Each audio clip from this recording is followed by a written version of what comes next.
if black women are the least protected and the most disrespected, I would dare say that in the breast cancer space, it is the black man who is the least acknowledged and the least protected. And so at this time, I really want to welcome to the stage and invite you all to join me for a candid conversation with Garry Davis. Garry, come on up.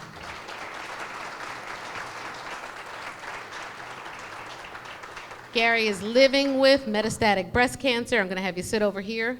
He is a speaker. He is an advocate. He is a fierce warrior in this fight. And it is not to be remiss when we talk about male breast cancer. Used to be 1 in 1,000. Now it's down to 1 in 833.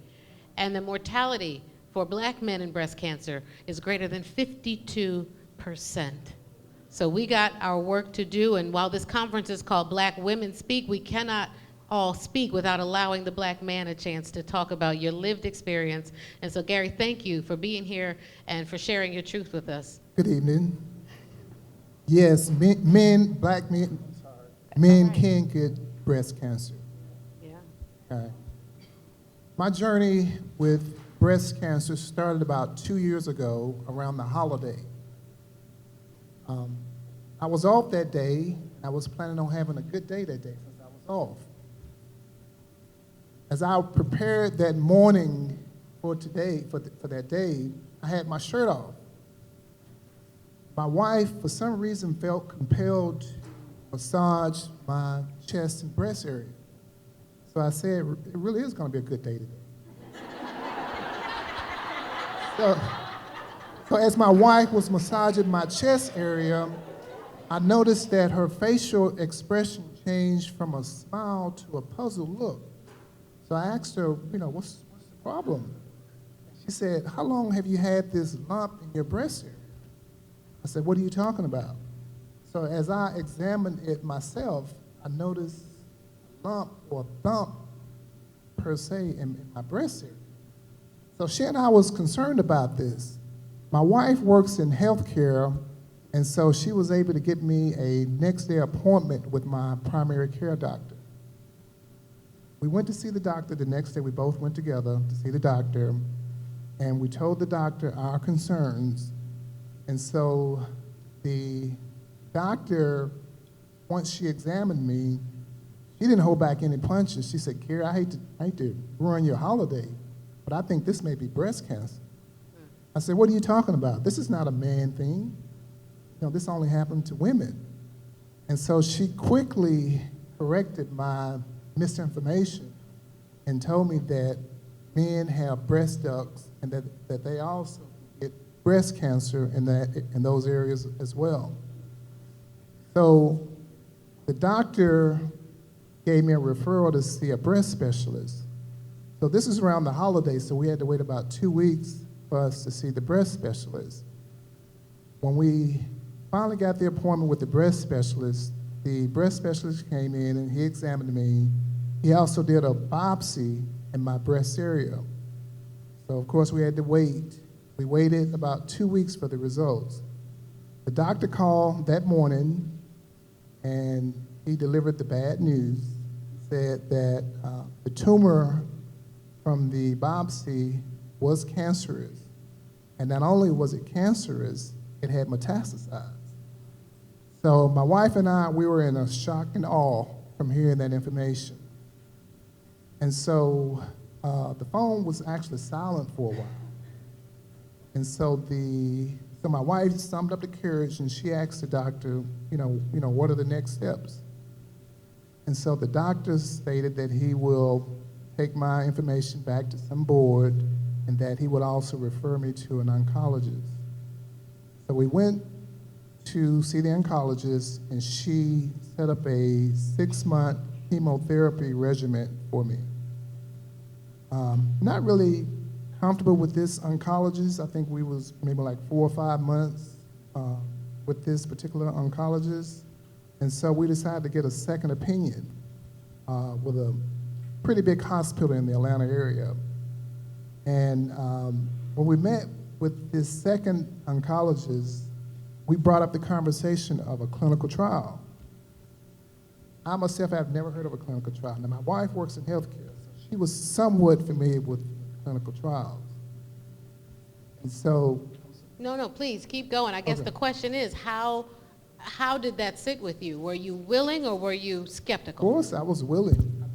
I mean, there's a lot of information out there on the internet pertaining to clinical trials, and plus, the second the second oncologist had spoke highly of clinical trials, and he was, matter of fact, he was blunt. He was saying, "Hey, if you get an opportunity to participate in one, then go for it."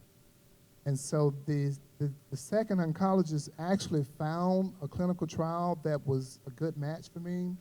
They had me to go through all the testing, all the preparation, and as a matter of fact, the doctor had me to stop taking my current treatment in preparation for the clinical trial.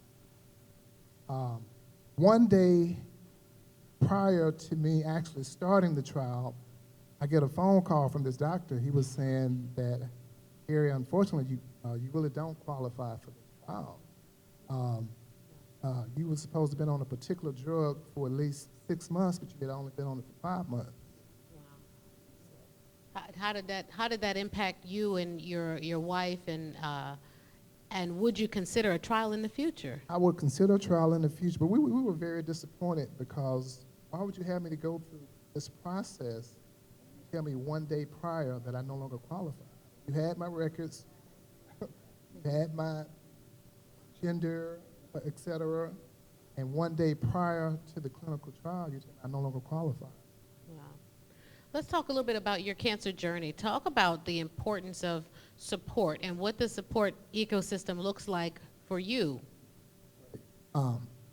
Strong family support. My wife, she's my caregiver. My church, very heavily involved in the church. I'm also part of the Male Breast Cancer Global Coalition, and also part of several other advocacy and awareness groups. How important is advocacy for male breast cancer? Very important, very important. I mean, you can easily go and lock yourself in the closet and have a pity party, but you need advocacy groups to help you get through this, because you can't do it by yourself. Wow. Well, thank you for that. Can you tell me, is there anything that surprised you on this journey? Yes, I mean, cancer is very complicated. There's a lot of information on the internet. Don't believe half of it, because if you believe the information on the internet, I mean, they'll have you deceased. It'll have you deceased in about 6 months. Wow. And so talk about, where do you go for reliable information? How do you know what's good information? Second, third opinions. As I mentioned, the first oncologist that we had, you know, she was very nonchalant, in my opinion. She was just like going through the motion, so we had to reach out to other doctors for other opinions. Wow, okay. And then I guess the last question for you before we open up for questions is going to be, what are some key takeaways? What do you want people to leave here thinking about as they're going through their San Antonio experience at the Breast Cancer Symposium? Well, I would say specifically for men, be your own advocate. Advocate, Advocate, yeah. advocate.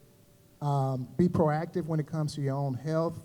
Don't just go through the routine of your annual physical. I would ask the doctor to include cancer screening.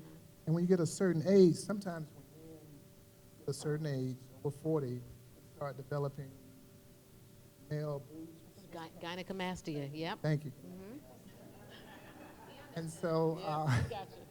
and so I would incorporate mammograms with that. So more clinical exams. Somebody should. No one ever taught you basically how to check your chest and how to No. feel your lymph nodes. No, and in fact, I've had a female doctor for 20 years, and she noticed that I was developing male boobs. So she never mentioned doing self-examinations. She never mentioned mammograms, anything of that nature. Because once you get this, once you get this, it's too late. This perhaps could have been prevented if I'd have known to do those things. Wow. And where should we reach men? How do we talk to our male partners, colleagues, husbands, spouses. What's the best messaging for a room full of women to leave this place and go back to their husbands and places where they live and work and pray and slay and all the things? What messaging? How do they talk to men about this? It's real. You know, men have breasts, men can get breast cancer. You need to have a frank discussion with your man, and let them know that you need to examine yourself because it can't happen. I'm a living witness. Not fun. Well, we applaud your strength and your bravery, Garry Davis, and we are so thankful for your message here today.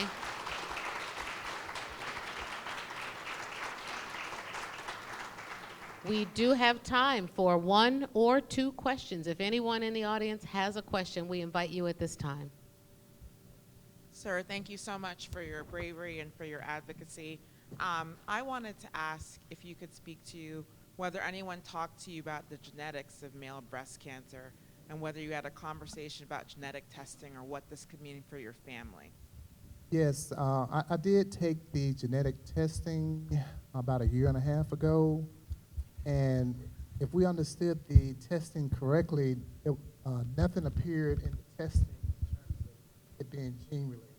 And Dr. Lola, you want to say a little bit more about why that's why that's important? Give us some context on that. Sure. So male breast cancer is more common in people who have the BRCA2 mutation, which is what Matthew Knowles, Beyonce Knowles' father, has. And actually, a diagnosis of male breast cancer is an indication for genetic testing, no matter the age you're diagnosed with. And so any man diagnosed with breast cancer should get genetic testing. That's really, really important because it can help his children, help him make decisions. It's just really important because, again, testing is lower in the Black community, and it means that we're actually more likely to also get tests that are inconclusive when we do genetic testing. That is what we call variants of uncertain significance, because we don't know whether a test or a mutation in a particular gene is associated with an increased risk of breast or ovarian or pancreas or prostate cancer, the many types of cancers that can be seen with certain types of genes. Wow, thank you for that information. Garry, just one last question for you. We talk a lot about knowing your her story. What should we be saying and knowing about the history, right? Did you know, and do you talk about the family history, and is that something, give us some advice on how to navigate that conversation in our families. Well, I mean, cancer doesn't run in my family. Unfortunately, you know, it happened with me. Yeah, know your family history and know that it can happen. It doesn't run in my family. My mom is still alive, well. My dad passed away at an early age, but he didn't pass away from cancer. Passed away. Wow, so I think that's a really important take home. Garry, thank you again for joining us today and for sharing your story.